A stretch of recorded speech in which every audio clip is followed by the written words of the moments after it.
अब पहले बात करते हैं कि आखिर ग्रीनलैंड अमेरिकी राष्ट्रपति डोनाल्ड ट्रंप के लिए इतना जरूरी क्यों है। ग्रीनलैंड का जो रणनीतिक जो धुरी उसे माना जा रहा है वो आखिर क्यों है। तो बहुत संक्षेप में मैं बता दूं कि ग्रीनलैंड दुनिया का सबसे बड़ा द्वीप है जो भौगोलिक रूप से आर्कटिक सर्कल के भीतर है। अब दूसरा ये कि डेनमार्क का स्वशासित क्षेत्र है, यानी डेनमार्क का हिस्सा है, और इसके अलावा अपनी सरकार संसाधन और निर्णय लेने के लिए कुछ स्वतंत्रता रखता है। अब राष्ट्रपति डोनाल्ड ट्रंप है एक तरफ जो बार बार कह रहे हैं कि उन्हें ग्रीनलैंड चाहिए ही, चाहे कैसे भी करके उन्हें हथियाना पड़े, और वो इसके लिए हर विकल्प इस्तेमाल करेंगे। और दूसरा उनका पहलू ये भी है कि ग्रीनलैंड अमेरिका के लिए सुरक्षा का सवाल है। इसी पर करेंगे चर्चा। सबसे पहले मेहमानों का परिचय, उसके बाद चर्चा की शुरुआत। हमारे साथ हैं geopolitical expert retired captain Tapesh Chaudhary ji, बहुत स्वागत है आपका जनतंत्र टीवी पर। इसके अलावा डिफेंस एक्सपर्ट हमारे साथ हैं रिटायर्ड कर्नल हिमांशी सिंह, बहुत स्वागत है आपका जनतंत्र टीवी पर। इसके अलावा अरविंद सिंह तेजावत, विदेश मामलों के जानकार हैं, आप तीनों का बहुत स्वागत है जनतंत्र टीवी पर। चर्चा की शुरुआत में आपसे करना चाहूंगी हिमांशी जी। देखिए, बार बार ट्रंप ये कह रहे हैं कि उन्हें ग्रीनलैंड चाहिए ही, चाहे कैसे भी करके चाहिए, और वो इसके लिए हर विकल्प इस्तेमाल करने के लिए तैयार हैं, और कह रहे हैं कि ये अमेरिका की सुरक्षा का सवाल है। क्या वाकई ये अमेरिका की सुरक्षा का सवाल आपको लगता है, या फिर वो हथियाना चाहते हैं? नमस्कार, जय हिंद, जय मातरम। देखिए, अमेरिका की सुरक्षा का प्रश्न बहुत है कि नहीं है, क्योंकि अमेरिका 1951 से बाहर अपने बेसिस बनाए हुए है। अमेरिका डेनमार्क में बहुत क्लियर तरीके से बताया कि आप वहां पर न्यूक्लियर वेपन्स नहीं रखेंगे, लेकिन भी अमेरिका हिमांशी जी, आपकी आवाज मुझे नहीं मिल पा रही है ठीक ढंग से, मैं लौटूंगी आपके पास। अरविंद जी, मैं आपका रुख करना चाहूंगी। आपको क्या लगता है कि अगर इस जिद में नाटो गठबंधन जो है वो टूट जाता है, ऐसे में भारत को क्या फायदा होगा? देखिए, जो यूरोपियन यूनियन है वो अपनी सेनाएं भले ही भेज रहा हो वहां पर अमेरिका का ये मानना है कि नाटो दरअसल बिना अमेरिका के कुछ नहीं है। और अमेरिका ने यह भी घोषित किया है कि नेटो दरअसल अमेरिका की सुरक्षा पंक्ति के रूप में ही बनाया गया था।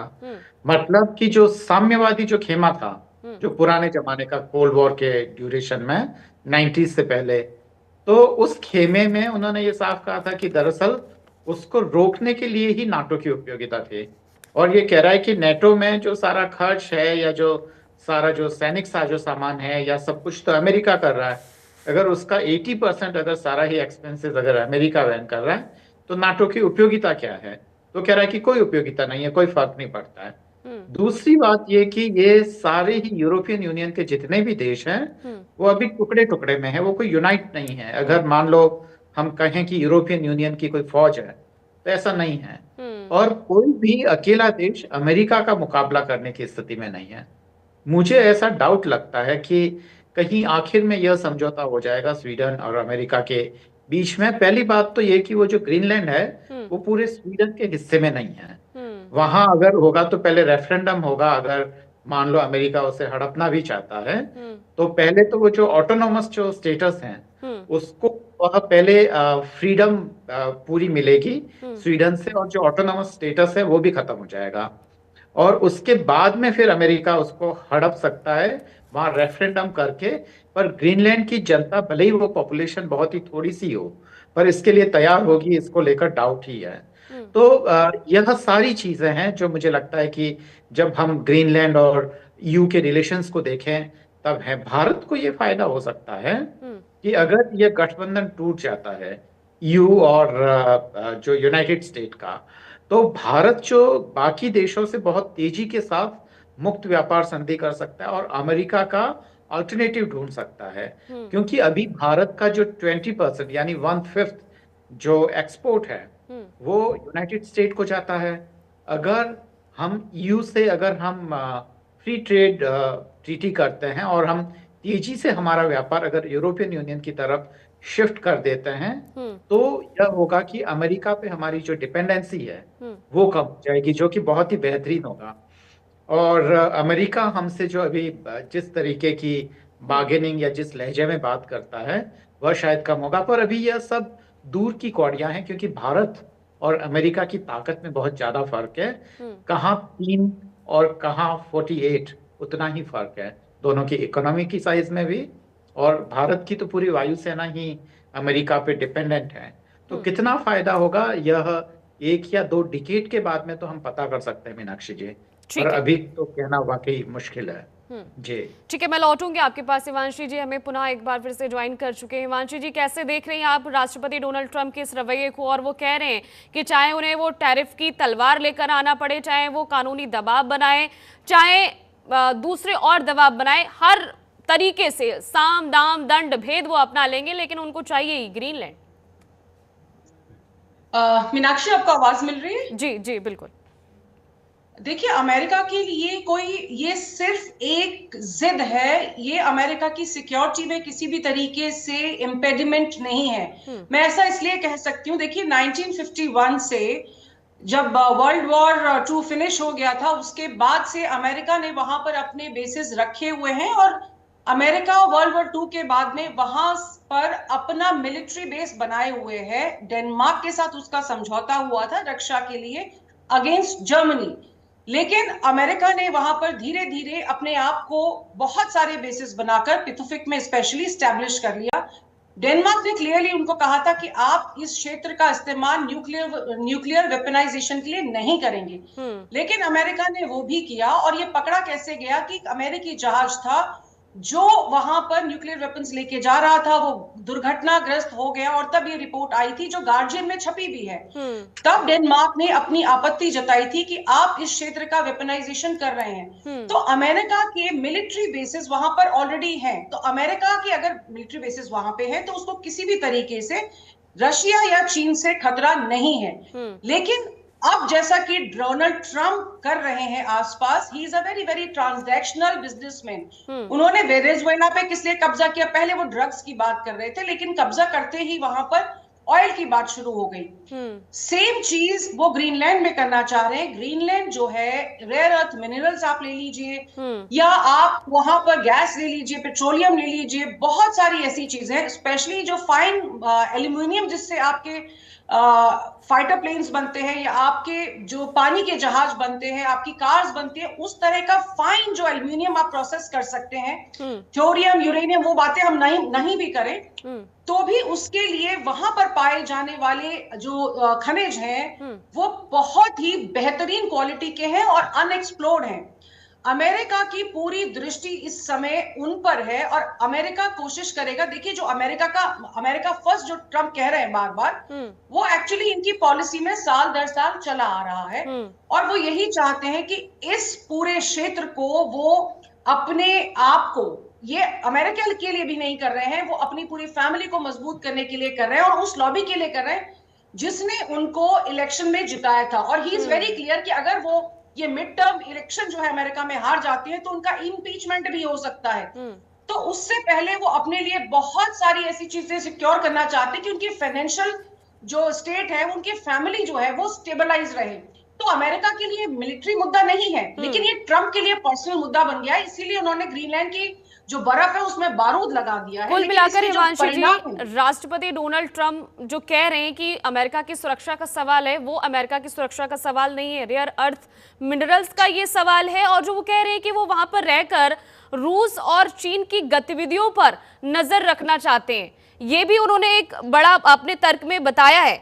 और दूसरा ये कह रहे हैं या तो हमें ग्रीन लैंड दो, नहीं तो 25% टैक्स भरने के लिए तैयार हो जाओ, धमकी दे रहे हैं।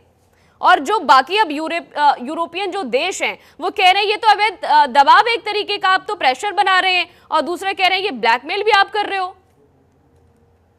बिल्कुल, देखिए, कोई भी आपका समझौता अगर दबाव में होता है तो वो दबाव के हटते ही टूट जाता है। नाटो अलायंस किस लिए साथ आया था? कि उनको कहीं ना कहीं लगा था कि उनको रशिया से खतरा हो सकता है, लेकिन अब उनके लिए रशिया बड़ा खतरा नहीं है। अब वो खुद रशिया के खेमे में जाना चाह रहे हैं, या भारत जैसे देशों के साथ में बिजनेस डील्स और मिलिट्री डील्स करना चाह रहे हैं, क्योंकि अमेरिका अब उनका सबसे बड़ा शत्रु बन गया। देखिए, जब आप किसी के साथ दोस्ती करते हैं तो उसको आपके वीकनेसेस, आपके स्ट्रॉन्ग पॉइंट अच्छे से पता होते हैं। अमेरिका को क्लियरली पता है कि इस समय यूरोपियन यूनियन जो है अपनी रक्षा करने के लिए समर्थ नहीं है। भले ही वो ग्रीनलैंड में इस समय डेनमार्क के अगुवाई में कुछ देश मिलकर अपना मिलिट्री माइट वहां दिखाने की कोशिश कर रहे हैं, लेकिन जो हमारे हिंदी में कहावत है कि कहां राजा भोज कहां गंगू तेली, एक्चुअली ये वो चीज है कि अमेरिका के सामने वो नहीं टिक पाएंगे, लेकिन वो इस समय अपनी खुददारी दिखाना चाह रहे हैं कि हम अगर जरूरत पड़ी तो अपने आप को डिफेंड करेंगे। तो ये कहीं ना कहीं एक विरोध का, मैं कह सकती हूँ, इट्स अ सिंबॉलिक विरोध जो वो कर रहे हैं, वो अमेरिकन माइट के सामने नहीं टिक पाएंगे, क्योंकि अमेरिका वहां पे, देखिए, फुट ऑन सोल्जर्स डालने की जरूरत नहीं है, फुट ऑन ग्राउंड उसको डालने की जरूरत नहीं है। अमेरिका तो बॉम्बार्डमेंट करके उस चीज को खत्म कर सकता है। लेकिन ये जो सबसे चिंताजनक जो पहलू है वो ये है कि अमेरिका की वजह से नाटो में जो विश्वास में जो कमी आई है वो पूरे विश्व के लिए चिंता का विषय है, और वर्ल्ड ऑर्डर बदल रहा है।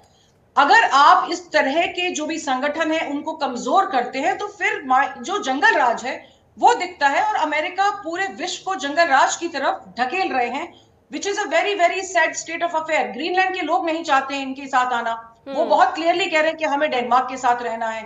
तो जब आप पूरे विश्व में कहते हैं कि हम डेमोक्रेसी का झंडा लेके घूमते हैं, लेकिन जो डेमोक्रेटिक लोग चूज कर रहे हैं, अगर आप उसको नहीं मान रहे हैं, तो कहीं ना कहीं अमेरिका अपने दबाव के चलते, अपने मिलिट्री माइट के चलते, लोगों की डेमोक्रेटिक राइट्स का भी इस समय कद्र नहीं कर रहा है, जो बहुत डेंजरस प्रेसिडेंस है। And I think it has to be oppose at all end. लेकिन बहुत सारे लोग इस समय शांत भी बैठे हुए हैं, बहुत सारे देश हैं जो टैरिफ के डर से बातचीत नहीं कर रहे हैं। लेकिन जैसे भारत जैसे देश हैं, अगर उस पर आप 50% का टैरिफ लगा देते हैं, देखिए, बिजनेस 15% के बाद एज इट इज फीजिबल नहीं रहता, क्योंकि आपके जो प्रॉफिट मार्जिन हैं वो जीरो हो जाते हैं। तो कहीं ना कहीं ये जो दबाव है वो अब वो यूरोपियन यूनियन पे भी डाल रहे हैं, और यूरोपियन यूनियन की एक डील होती है इनके साथ में जो होने वाली थी। यूरोपियन यूनियन से 1.68 ट्रिलियन यूरोस का व्यापार करता था, जो उन्होंने होल्ड पे डाल दिए। तो यानी यूरोप के पास भी अब एक हथियार है, बिजनेस का हथियार, जो उसको इस्तेमाल करने की वो कोशिश कर रहे हैं। मीनाक्षी जी, बिल्कुल ठीक है, मैं लौटूंगी आपके पास। तपेश जी भी हमें लगातार बने हुए हमारे साथ में। तपेश जी, आप कैसे देख रहे हैं इस वक्त इन स्थितियों को? और जैसे कि हिमांशी जी ने बहुत अच्छी कहावत कही थी कि कहाँ राजा भोज और कहाँ गंगू तेली, क्यों राष्ट्रपति ट्रंप पड़े हैं ग्रीनलैंड के पीछे? कभी वेनेजुएला तो कभी ईरान, क्या चाहते हैं आखिर? Good evening Meenakshi and good evening to everyone. देखिए, हर सिक्के के ना दो पहलू होते हैं। पहलू क्या होता है कि आप सिक्के को किस तरफ से देखना चाहते हैं। एक पहलू यह है कि आप अमेरिका की तरफ से देखना चाहते हैं या पूरे वर्ल्ड की तरफ से देखना चाहते हैं। तो पहले मैं ये बताऊंगा कि अमेरिका की तरफ से हम कैसे देख सकते हैं उसको, क्योंकि आप किसी सही राय पे तब तक नहीं पहुंच सकते जब तक आप सिक्के के दोनों पहलुओं पे विचार ना करें। बिल्कुल। अमेरिका का जो कंटेंशन है, चाहे वो वेनेजुएला में हुआ या अब वो ग्रीनलैंड में करने की कोशिश कर रहे हैं, वो है चाइना और रशिया के इन्फ्लुएंस को खत्म करना। देखिए, इंडिया के ऊपर जो भी प्रेशर टैक्टिक्स है, इंडिया अमेरिका का दुश्मन नहीं है। अमेरिका भी जानता है, इंडिया भी जानता है। ये शॉर्ट टर्म्स जो भी एडजस्टमेंट चल रहे हैं वो चलते रहेंगे। लेकिन अमेरिका का को कोई चैलेंज करेगा इस वर्ल्ड में तो वो चाइना और रशिया दोनों हैं। और चाइना रशिया दोनों, हम सब जानते हैं कि उनके संबंध आपस में बहुत अच्छे हैं, और दोनों का ऑलमोस्ट $130 बिलियन का व्यापार भी होता है एज पर द नास। ऑलमोस्ट सिमिलर एक्सपोर्ट इंपोर्ट है उनका लास्ट फाइनेंशियल ईयर के हिसाब से। तो अमेरिका ये चाहता है कि यहाँ पे रशिया और चाइना का इन्फ्लुएंस कम होना चाहिए। रशिया का इन्फ्लुएंस वहां पे ऑलरेडी है। अगर आपने नाम सुना हो नॉर्वे का, वहां पे भी एक आइलैंड तो नहीं कहेंगे पर एक टुकड़ा है, काफी बड़ा है, स्वालबार्ड। ठीक है, स्वालबार्ड में कोल्ड वॉर एरा से रशियन प्रेजेंस है जो ग्रीनलैंड के जस्ट ऊपर है, और रशिया के वहां पे 2 बेसिस हैं। रशिया वहां पे जो और वो नॉर्वे कंट्रोल करता है उसको। नॉर्वे इस बात को बहुत दिनों से अपोज भी कर रहा है कि स्वालबार्ड में कोई मिलिट्री एक्टिविटी नहीं होनी चाहिए, क्योंकि जब भी कोल्ड वॉर एरा से सोवियत यूनियन और नॉर्वे की जो संधि हुई थी उसके हिसाब से मिलिट्री एक्टिविटीज नहीं होनी चाहिए थी। लेकिन वो धीरे धीरे रशिया अपनी मिलिट्री एक्टिविटीज वहां कर रहा है, और उसको अपने हिस्टोरिकल कनेक्शन के हिसाब से क्लेम करने की भी कोशिश कर रहा है। पर रादर रशिया में उस स्वालबार्ड को अब पोमोर आइलैंड्स का नाम दिया जाता है। Whenever any Russian speaks, he speaks about Pomor islands. तो अगर रशिया वहां पे अपनी मिलिट्री प्रेजेंस बनाता है, तो आर्कटिक रीजन को रशिया वहां से बहुत अच्छी तरह से कंट्रोल कर सकता है। अच्छा, स्वालबार्ड रशिया के लिए इंपॉर्टेंट क्यों है? क्योंकि रशियन की जो नॉर्दर्न फ्लीट है वो कोला पेनिनसुला पे, तो वहां से उसका कंट्रोल, और जहां पे उसकी न्यूक्लियर सबमरीन पार्क होती हैं, तो वहां से वो बहुत अच्छा कंट्रोल कर सकता है। तो ये अमेरिका का पॉइंट ऑफ व्यू है। तो ये तो अमेरिका की बात हो गई। अब हम दूसरे पहलू पे आते हैं कि वर्ल्ड का ओपिनियन क्यों, वो क्यों करना चाहिए। बिल्कुल गलत है। आपने वेनेजुला में जो किया या इराक में जो भी किया या जिस भी देश में किया एक्सेप्ट अफगानिस्तान, किसी ना किसी डिसगाइज में किया। कहीं कहीं ह्यूमैनिटेरियन क्राइसिस थी। हम दूर क्यों जाते हैं? हम अपने देश के आसपास ही देख लेते हैं। श्रीलंका हो, बांग्लादेश हो, पाकिस्तान हो, नेपाल हो, सब में कोई ना कोई नैरेटिव सेट किया गया जिसको डिसगाइज कहते हैं, और उस डिसगाइज के अंदर में इंटरफेरेंस की गई, कहीं डायरेक्ट कहीं इनडायरेक्ट। तो ये अब अमेरिका जो है, अगर आप कोई संपन्न देश है या स्वतंत्र देश है, उसके ऊपर आप कैसे कोई भी कंट्रोल कर सकते हैं? तो वहां पे जो डिसगाइज अमेरिका पैदा कर रहा है, rare earth materials, oil, gas, uranium, तो ऑब्वियसली है ही है इंपॉर्टेंट। जिस तरह से अमेरिका की इकोनॉमी का हाल है वो तो इंपॉर्टेंट है ही, लेकिन डिसगाइज ये है कि ग्रीनलैंड के लोगों को भी राइट ऑफ सेल्फ डिटर्मिनेशन है। तो राष्ट्रपति डोनाल्ड ट्रंप ये कह रहे हैं कि उन्हें ग्रीनलैंड चाहिए। अगर डेनमार्क ये सौदा नहीं करता है तो फिर उनका हथियार तैयार है, और वो हथियार है टैरिफ। अब सवाल ये है कि क्या अंतरराष्ट्रीय कानून किसी भी देश को खरीदने या धमका कर लेने की इजाजत देता है? मेहमान हमारे साथ लगातार बने हुए। अरविंद जी, आपसे जवाब चाहूंगी। अंतर्राष्ट्रीय कानून तो बिल्कुल ही इसकी इजाजत नहीं देता है, पर ये दुनिया अंतर्राष्ट्रीय कानूनों से तो चल नहीं रही है। और प्रेसिडेंट ट्रंप तो पहले ही घोषणा कर चुके हैं। उन्होंने तो कहा है कि संयुक्त राष्ट्र संघ जितना काम नहीं करता है उससे ज्यादा मैंने काम कर दिया है। यूएनओ जितने युद्ध नहीं रुकवा पाया उससे ज्यादा युद्ध मैंने रुकवा दिए हैं। तो और वो अमेरिका तो ये भी कह रहा है कि यूनाइटेड नेशन ऑर्गेनाइजेशन है क्या, खाली अमेरिका के पैसों पे टिका हुआ ऑर्गेनाइजेशन। तो यही तो है। तो उसकी तो कोई वो परवाह कर ही नहीं रहे। तो अंतर्राष्ट्रीय कानून तो इस समय बिल्कुल भी काम नहीं कर रहे हैं। हाँ, ये जरूर था कि 90s से पहले जो सोवियत यूनियन के कारण एक तरीके का डर बना हुआ था दोनों ही खेमों में, इसलिए अंतर्राष्ट्रीय कानूनों की बात होती थी। अब तो कहाँ है अंतर्राष्ट्रीय कानून? आप गजा में 60,000 लोगों को मार देते हैं और वहां पे अंतर्राष्ट्रीय कानून नहीं होता है। आप बिना किसी वजह के आप ईरान पे को धमकी देने लग जाते हैं। बिना मुक्त व्यापार संधि होने के बावजूद, आप WTO का मेंबर होने के बावजूद आप इतना टैरिफ ला देते हैं। तो अंतर्राष्ट्रीय कानून तो कहीं नहीं है मीनाक्षी जी। तो यही है कि वो तो अंतर्राष्ट्रीय कानून तो केवल अरविंद जी, मुझे लगता है कि ट्रंप को अपनी जो भाषा शैली है उसको करेक्ट करने की जरूरत है कि अंतर्राष्ट्रीय कानून तो है, वो सिर्फ अमेरिका को छोड़कर। राइट, बिल्कुल ठीक है। और जो ट्रंप जो है वो जिस भाषा में बात करते हैं, ये दरअसल उनका व्यक्तिगत आदत नहीं है।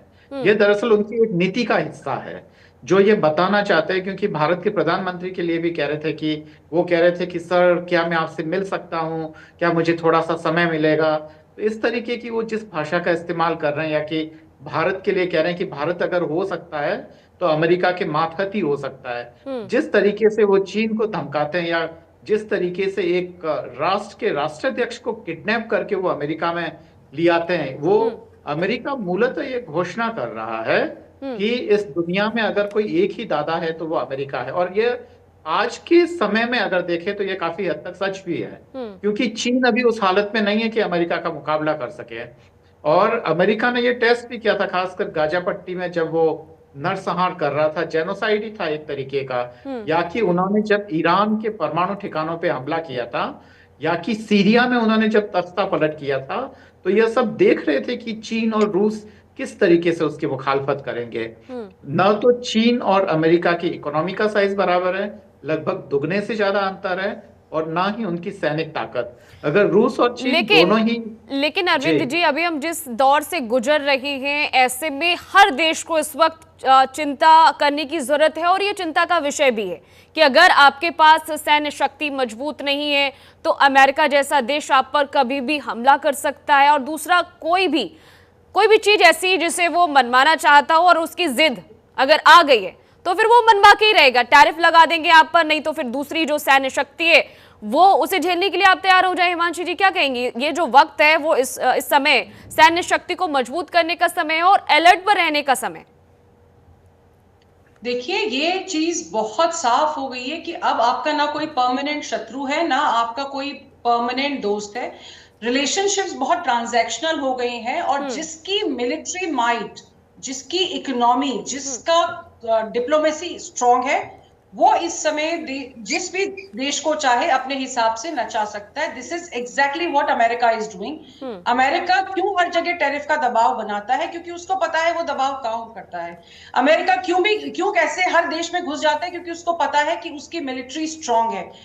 क्यों डोनाल्ड ट्रंप बाकी लोगों से बदतमीजी करते हैं? क्योंकि उनको पता है कि लोग पलटकर उनको जवाब नहीं देंगे। तो जब वो इस सशक्त कद्दावर जगह पे हैं तो वो उसका दुरुपयोग कर रहे हैं। देखिए, एक चीज होती है डिप्लोमेटिक कर्टसीज। आप जब किसी राष्ट्राध्यक्ष से बात करते हैं तो एक पोलाइट कन्वर्सेशन होती है जो आप एक दूसरे के साथ में एक्सटेंड करते हैं।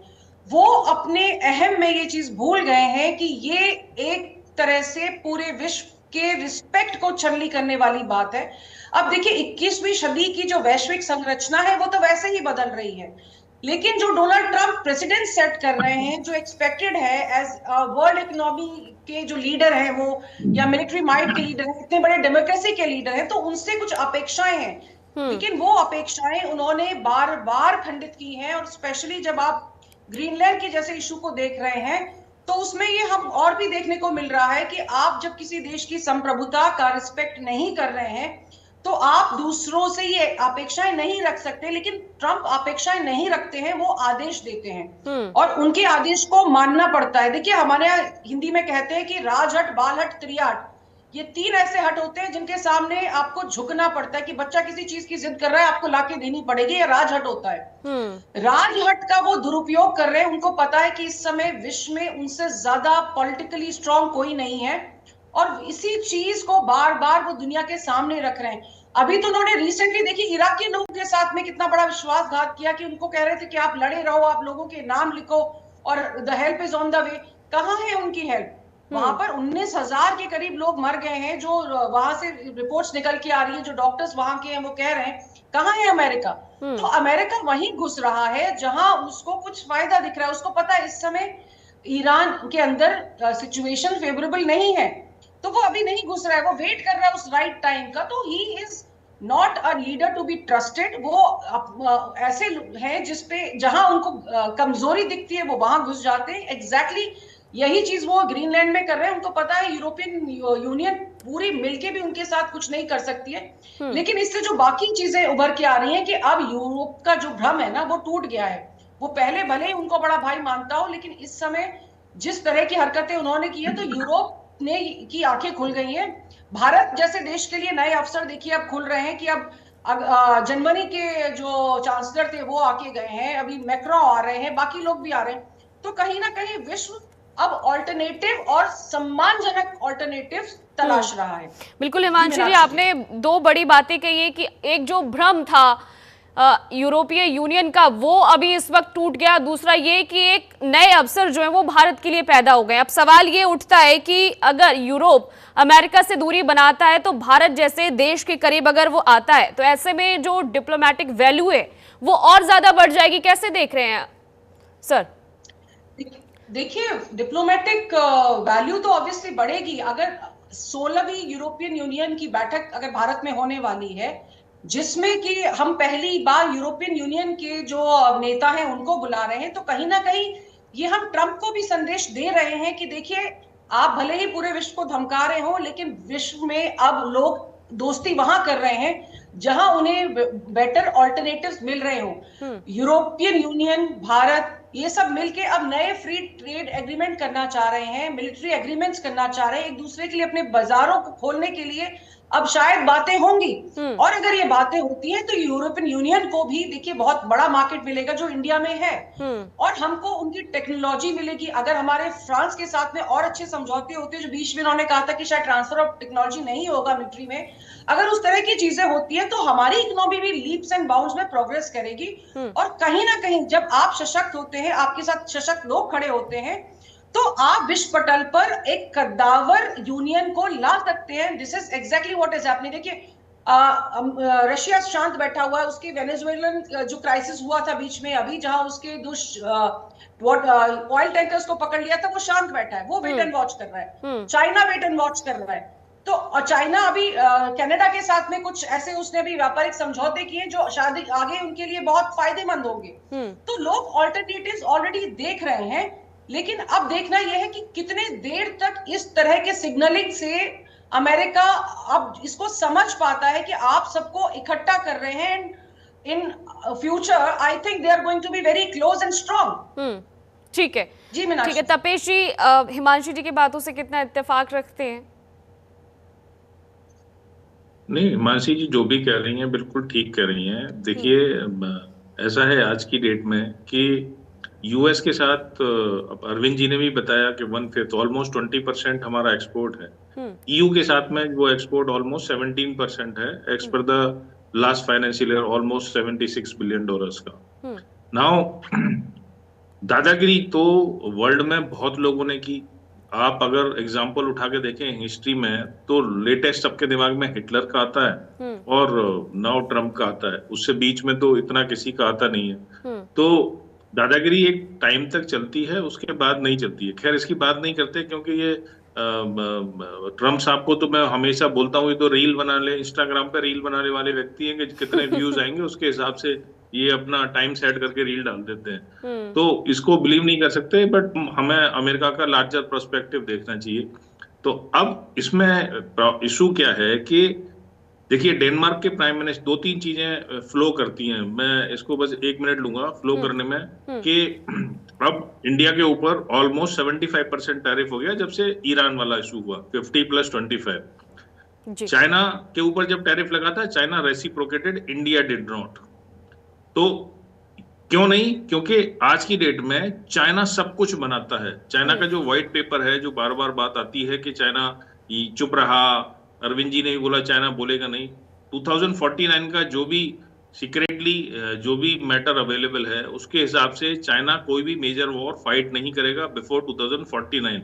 China will only fight economical war, छोटे मोटे लैंड ग्रैबिंग केसेस वो करेगा लेकिन नहीं करेगा। तो चाइना तो डायरेक्ट कन्फ्रंटेशन में कभी भी नहीं आएगा, वेदर पावरफुल और नॉट पावरफुल। और देखिए पावरफुल होना जरूरी नहीं है लड़ाई को जीतने के लिए। मैं बताऊं कि नेशन की ग्रिट और लोगों का डिटर्मिनेशन बहुत जरूरी है। रशिया यूक्रेन भी देख लिया, वियतनाम भी देख लिया, और इसी ग्रीनलैंड में हिटलर की सेना को पीछे जाना पड़ा था 10 दिन लड़ाई के। हिटलर ने भी कब्जा करने की कोशिश करी थी। तो अब हम इस इश्यू में हम कहां बैठते हैं और हमारा क्या फायदा नुकसान होना। देखिए डेनमार्क के पीएम ने ये बोला कि अगर ग्रीनलैंड के ऊपर अटैक होता है तो नेटो विल नॉट एग्जिस्ट, जो बिल्कुल ठीक बात है। हमारा क्या फायदा नुकसान है? बिल्कुल हमारा कोई फायदा नुकसान नहीं है नेटो से, क्योंकि और ये जो अमेरिका का बार बार ये कहना है और कि NATO's without America is nothing, देखिए ऐसा नहीं है। अगर आप फ्रांस की इंडिविजुअल कैपेसिटी देखेंगे, ब्रिटेन की देखेंगे, जर्मनी की देखेंगे, सेल्फ सफिशिएंट नेशंस हैं। हाँ एक समूह बना था, उसके लिए बना रहा।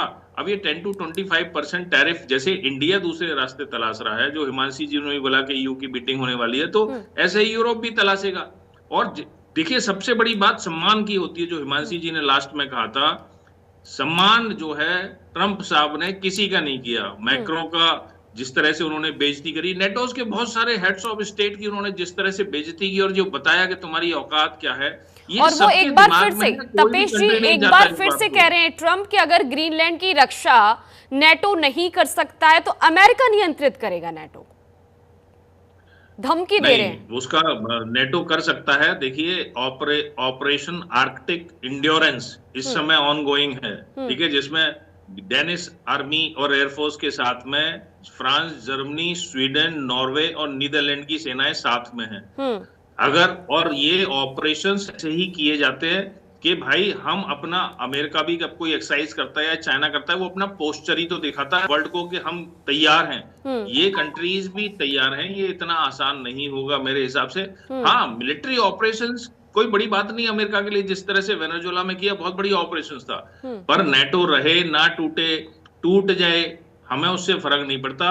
हमारा यूरोपियन यूनियन के साथ में देखिए एफटीए चल रहा है, मैंने बताया 17% है हमारा एक्सपोर्ट। एफटीए होगा तो ऑलमोस्ट 50% बढ़ेगा। तो ऑल्टरनेटिव्स तो हमें तलाशने पड़ेंगे।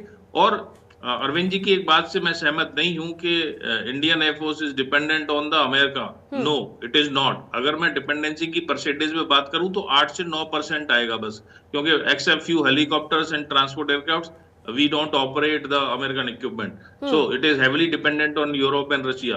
तो ये, लेकिन जब भी देखिए हमारा $87 बिलियन के आसपास का एक्सपोर्ट है, तो ऐसा नहीं है कि इम्पैक्ट नहीं होगा। कोई 500% की बात करे तो मेरी समझ में ये नहीं आता कि हम सब लोग, फाइनेंस वाले लोग और इकोनॉमिस्ट सारे 500% टैरिफ की बात करते ही क्यों हैं यार? 500 tariff means there is no business, nobody can do any business with anybody.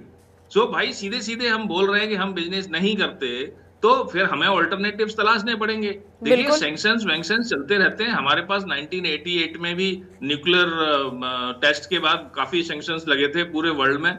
India झुकेगा नहीं, ये सबसे बड़ी पहल है। मैं एक छोटा सा एग्जांपल देना चाहूंगा बिफोर क्लोजिंग, कि देखिए 2024 में रशिया में शी जिनपिंग के साथ प्रधानमंत्री मोदी की मीटिंग हुई, पुतिन साहब ने करवाई। उसके बाद मीटिंग हुई 2025 में चाइना के अंदर मोदी जी की।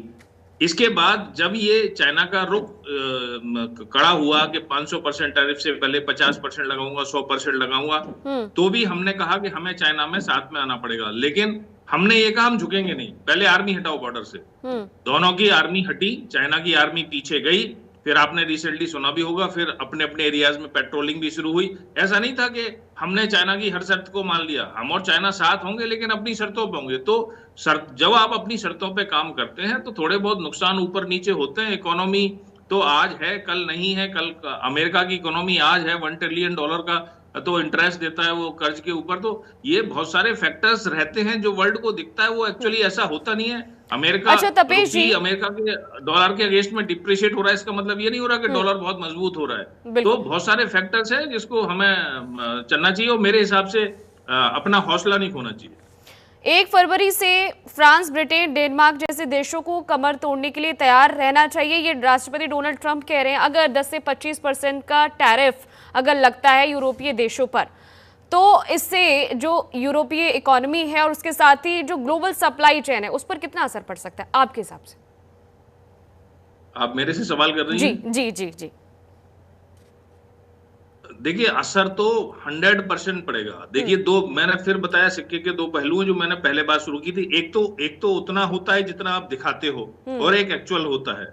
तो ऐसी सिचुएशन में एग्जैक्टली तो कोई बताएगा नहीं कि कितना फर्क पड़ेगा। पर आप देखिए कि एक सेट पैटर्न अगर कोई चल रहा है मेरा, तो मेरी इकोनॉमी को थोड़ी देर के लिए तो झटका लगेगा, there is no doubt about it. But जहां तक ये बात है कि हम ये बोल रहे हैं कि अमेरिका इतना स्ट्रांग है, जो हम बार बार बात कर रहे हैं कि वो कुछ भी कर सकता है वर्ल्ड में, ऐसा नहीं है। कुछ भी नहीं कर सकता। अगर ऐसा होता तो चाइना ने रेसिप्रोकेट के टैरिफ नहीं बढ़ाया होता। चाइना तो नहीं डरा हुआ है, रशिया तो नहीं डरा हुआ है, और यूरोपियन यूनियन सारा इकट्ठा हो जाएगा तो हम मिलिट्री, अरे भाई अपने फ्रंट खोल सकते हो। हर मिलिट्री के फ्रंट्स की ताकत होती है। You can't open 100 fronts everywhere in the world. तो और ये आज की बात नहीं है मीनाक्षी जी। 2000 में बहुत सारी मीटिंग्स में, कॉन्फ्रेंसेस में मैं था, तो ये बोला गया था कि आज से 25 साल के बाद there will be a third world war. Third world war जब होगा तो that will be a economic world war, but it will start on the point of energy security. तो देखिए बिल्कुल वही सीन, मैं आज सरप्राइज्ड हूं कि वही सीन 25-26 साल के बाद वापस आ रहा है, कि एनर्जी सिक्योरिटी के नाम पे किसी डिस्गाइज में वर्ल्ड ओवर दादागिरी चल रही है। फाइनली एक हाइपोथेटिकल केस बताता हूं आपको कि वर्ल्ड में होगा क्या। ये ट्रेड इकोनॉमिक वर्ल्ड वॉर तो चलते रहेंगे। दुनिया में 3-4 सुपर पावर बनेंगी, अपने अपने पावर्स के सेंटर्स बनेंगे। वो EU हो सकता है इंडिया के साथ में, चाइना रशिया के साथ हो सकता है, और अमेरिका अकेला हो सकता है। और ये पावर सेंटर्स इन सारे एरियाओं में कब्जा करेंगे। हाइपोथेटिकल सिचुएशन ये है, अमेरिका बोलेगा मैं नॉर्थ एंड साउथ अमेरिका किसी को नहीं दूंगा, रशिया बोलेगा कि मैं एशिया और वेस्ट एशिया, मिडिल ईस्ट पे मैं कंट्रोल करूंगा, China, Japan, south China, Asia control करेगा, और इंडिया इंडियन ओशियन कंट्रोल करेगा। फाइनली जो मैंने सुना किसी पैनलिस्ट ने बोला भी, ये जंगल राज है। जंगल राज ऐसा ही होता है, ताकतवर शेर अपने अपना एरिया बांट लेते हैं और ठीक है। वहीं वो राज करेंगे। तो फाइनल सिचुएशन अरविंद ये जी होने कैसे वाली है। देख रहे हैं ये जो हवा बनने की कोशिश कर रहे हैं राष्ट्रपति डोनाल्ड ट्रंप, उतने हैं नहीं, और अभी जो इस वक्त चल रहा है दादागिरी दिखाने का, तो वक्त अभी अमेरिका का हो सकता है किसी दूसरे देश का हो कुछ दिनों बाद। किससे सवाल है अरविंद मीनाक्षी जी, जी? मैं आपसे आपसे हाँ, बिल्कुल। हाँ, बात तो सच है, पर जहां तक मुझे लगता है कि ये केवल डोनाल्ड ट्रंप पे डिपेंडेंट नहीं है, क्योंकि अमेरिका की नीति में ये विचलन हम पिछले कुछ समय से देख रहे थे। हमने देखा कि जो बाइडेन साहब के टाइम से ही कई बार जो दादागिरी वाली हरकतें हैं वो शुरू हो गई थी, या कि हमें पता था कि 90s के डिकेड के बाद में अमेरिका बहुत ही तेजी से दादागिरी चला रहा था। उसने इराक पे आक्रमण किया, और खासकर जब जब रिपब्लिकन्स आते हैं तब तब देखा गया है कि वो फॉरेन पॉलिसी में काफी डोमिनेटिंग होते हैं, और जब जब डेमोक्रेट्स आते हैं तो वो थोड़ा घरेलू नीति पर ज्यादा ध्यान देते हैं। तो ये एक अमेरिका की जो कंटिन्यूटी में जो चलने वाली जो नीति है वह है। यह केवल क्योंकि प्रेसिडेंट ट्रम्प की बनाई हुई नीतियां नहीं होती है, उनके इर्द गिर्द एक लंबा पॉलिसी बनाने वालों का एक घेरा होता है, और उसके बाद में वह कंटिन्यूटी में चलता है। तो अमेरिका अब उसे पता है कि इस दुनिया में उसका मुकाबला करने वाला कोई नहीं है, और क्योंकि वहाँ की एक खास लॉबी है, कॉर्पोरेट लॉबी, जो हथियारों से लेकर जो एनर्जी से रिलेटेड जितने भी जो बिजनेसेस हैं उनसे जुड़े हुए लोग हैं, तो ये सारे लोग जो है उसी के हिसाब से जो अमेरिकन गवर्नमेंट है उसको प्रेशराइज करके एक प्रेशर ग्रुप है अलग अलग फील्ड से, तो ये लोग हैं पूरी दुनिया पे हुकूमत करना चाहते हैं। तो चाहे वो गाजा में नरसंहार हो, या चाहे वह मिडल ईस्ट में दादागिरी हो, ईरान को वहां से खत्म करना हो, या भारत को दबाना हो, या चीन और रूस को धमकियां देना हो, यह अमेरिका की एक कंटिन्यूएशन में चलने वाली नीति का परिणाम है। हाँ, डोनाल्ड ट्रंप जो है वे जरूर थोड़े से वोकल ज्यादा हैं, इसलिए हमें ये लगता है कि सब कुछ किया धरा डोनाल्ड ट्रंप साहब का ही है। लेकिन और इस वक्त actual में- देखिए अरविंद जी, देखिए इस वक्त अमेरिका और साथ ही यूरोप का जो टकराव है वो एक पावर एक्सेस की तरफ जा रहा है, और ऐसे में हो सकता है कि भारत इसमें बहुत बड़ा खिलाड़ी बनकर उभरे। आपने कहा कि जो यूरोप और अमेरिका का एक पावर एक्सेस की तरफ जा रहा है और भारत एक बड़ा खिलाड़ी बन के उभरे, जी बहुत हमारे मीडिया प्लेटफॉर्म पे इस पे अक्सर चर्चा होती रहती है, पर अभी जो हकीकत ये है, जरूर इंडियन मीडिया में जरूर ये चर्चा होती है कि भारत एक बहुत बड़ी ताकत है। हाँ, उभरती ताकत है, और वह जैसा कि चौधरी साहब ने कहा, लेकिन अभी वक्त लगेगा भारत को, वक्त लगेगा। अभी तो अगर मैं कहूँ, अगर अफ्रीका में ही अगर हम चीन से अगर काउंटर करें तो हमारी कैपेसिटी उस चीन से ही 3 गुना कम है। आप अंदाज लगा सकती है कि अमेरिका से कितनी कम होगी, क्योंकि अमेरिका और चीन की ताकत में आधा फर्क है। तो भारत को एक लंबा रास्ता तय करना है। इसका एक ही तरीका हो सकता है कि भारत घरेलू स्तर पर बहुत बड़े परिवर्तन करें, आर्थिक सुधार करें, और जो अंदर का जो मैकेनिज्म है, खासकर जो यहाँ प्रशासन वगैरह है, और जो 47 की जो ब्यूरोक्रेसी है उसको बदलना पड़ेगा, जुडिशरी को भी अपने आप को बदलना पड़ेगा। तो बहुत ही, जब तक भारत में फंडामेंटल चेंजेस नहीं आते हैं तब तक मुझे लगता है कि भारत बहुत तेजी से ग्रो करने की ताकत नहीं है। मैं अपनी बात ये कह के खत्म करना चाहूंगा कि हमने जो 90s के डिकेड के बाद में जो तेजी से प्रोग्रेस की है वो इसलिए हो पाई है कि मनमोहन सिंह जी साहब का जो उदारवाद था, जो उन्होंने शुरू किया था, वो ऊपरी सुधार तो ले आया, इन्वेस्टमेंट आया, और उसके बाद में हमने ऊपरी तौर पे तो सुधार कर लिया, पर जो आंतरिक सुधार जो बाकी थे वो अभी भी बाकी है। उम्मीद है कि कोई ऐसी सरकार आएगी जो हिम्मत के साथ उन सारे सुधारों को इम्प्लीमेंट। ठीक है हिमांशी जी, अमेरिका और यूरोप का ये जो टकराव है वो एक तरीके से पावर एक्सेस की तरफ जा रहा है। ये मेरा सवाल अभी अरविंद जी से भी था, लेकिन मैं इस सवाल पर आपका पॉइंट ऑफ व्यू लेना चाहूंगी कि क्या इस टकराव के बीच में, पावर एक्सेस के बीच में भारत बड़ा खिलाड़ी बन सकता है? आपका नजरिया क्या कहता है? देखिए, टकराव नहीं, अब रिकैलिब्रेशन हो रहा है। टकराव एक बहुत अलग चीज होती है, रिकैलिब्रेशन मैं इसलिए कह रही हूँ इसको कि हर कोई अपने मसल फ्लेक्सिंग कर रहा है। देखिए, अगर यूरोपियन यूनियन, जिसको मैंने पहले कहा था कि कहाँ राजा भोज कहाँ गंगू तेली, अगर वो भी अपने मसल फ्लेक्सिंग कर रहा है, डेनमार्क कि कहने पर बहुत सारी सेनाएं खड़ी हो गई हैं आके, तो इसमें बहुत सारे पहलू हैं। पहला पहलू तो यह है कि देखिए अब यूरोपियन यूनियन खड़े होकर अमेरिका को जवाब देने की स्थिति में आई है। पहले हम ये सोचते थे कि वो अमेरिका के साथ पिछ लगू हैं, लेकिन कहीं ना कहीं अगर वो सीधे सामने खड़े हो रहे हैं तो ये एक बड़ी बात है। भले ही उनमें मिलिट्री माइट ना हो, लेकिन उनके पास बहुत सारी पावर है। जैसा कि ग्रुप कैप्टन तपेश चौधरी ने भी कहा था कि वॉर्स सिर्फ मिलिट्री का नहीं होता है। देखिए इकोनॉमिक वॉर्स भी होते हैं, आपके साइबर अटैक्स भी होते हैं, आपकी इकोनॉमी ऊपर नीचे होती, बहुत सारी चीजें होती है। देखिए वॉर अब उसका सिनेरियो बदल गया है। दूसरा, भारत जैसे देशों के लिए ये एक अवसर की तरह है कि जहां आप अगर इस तरह का 26 जनवरी के आसपास अगर विदेशों से आप बुला रहे हैं, स्पेशली यूरोपियन यूनियन से आप अपने गेस्ट ऑफ ऑनर बुला रहे हैं, तो कहीं ना कहीं आप विश्व को संदेश दे रहे हैं, स्पेशली अमेरिका को अपनी स्ट्रेटेजिक ऑटोनॉमी बता रहे हैं कि भाई आप जितने मर्जी टैरिफ्स लगा लीजिए, हम इस समय खड़े हैं। उसके अलावा फिर हमारे जो समझौते, रक्षा समझौते हैं, सिर्फ अमेरिका के साथ नहीं है, और कहीं ना कहीं हम रशिया के ऊपर भी अपनी डिपेंडेंसी कम करना चाह रहे हैं। अगर हम जो जर्मनी से कुछ पनडुब्बियां लेना चाह रहे हैं या फ्रांस से हम रफेल लेते हैं और बाकी देशों के साथ में भी हमारे रक्षा समझौते होते हैं, हम अपना सामान भी उनको बाहर भेजते हैं, तो कहीं ना कहीं बहुत न सिर्फ रक्षा समझौते रक्षा मजबूत हो रही है, बल्कि इकोनॉमी मजबूत हो रही है। फिर उसके अलावा अब देखिए इंडिया ने रशिया के साथ मिलकर आर्टिक तक अपना एक रास्ता, जो हमने कहा था पहले, जो जब पुतिन यहाँ पे आए थे तो रेसिप्रोकल हमने एक्सेस की बात की थी कि आप हमें आर्टिक तक का रास्ता दो, हम आपको यहाँ पर इंडियन ओशन तक आने देंगे। तो इस तरह की बहुत सारी चीजें इस समय हो रही हैं और अभी कुछ समय लगेगा इन चीजों को सेटल होने में। एक दूसरे के लिए अगर एफटीए अगर हो जाता है, बाजार हमारे लिए यूरोप का खुल जाता है और हम अपना बाजार बिना किसी टैरिफ के खोल देते हैं, तो इकोनॉमी बूम करेगी। और मुझे लगता है जब इस तरह की चीजें साथ में होंगी तो कहीं ना कहीं अमेरिका को भी ये मैसेज जाएगा कि जब इस तरह के छोटे छोटे देश और भारत जैसा बड़ा देश जिसके पास इतनी बड़ी मार्केट है, 140 करोड़ का मार्केट है, अगर वो खुल रहा है तो अभी नहीं तो कुछ समय में डेफिनेटली जो वर्ल्ड इकोनॉमिक्स है उसमें भी फर्क आएगा। जैसा मैंने कहा कि यूरोप का 1.38 ट्रिलियन का जो बाजार था, जो अमेरिका के लिए ओपन था, उस पे भी होल्ड हो गया है। ठीक है, तो चीजें तपेश जी का एक फाइनल कमेंट लेना चाहूंगी। तपेश जी, आप कुछ कहना चाह रहे हैं और कहां देख रहे हैं आप भारत को? देखिए भारत, मैं इस बात में बिलीव नहीं करता कि भारत एक कमजोर देश है।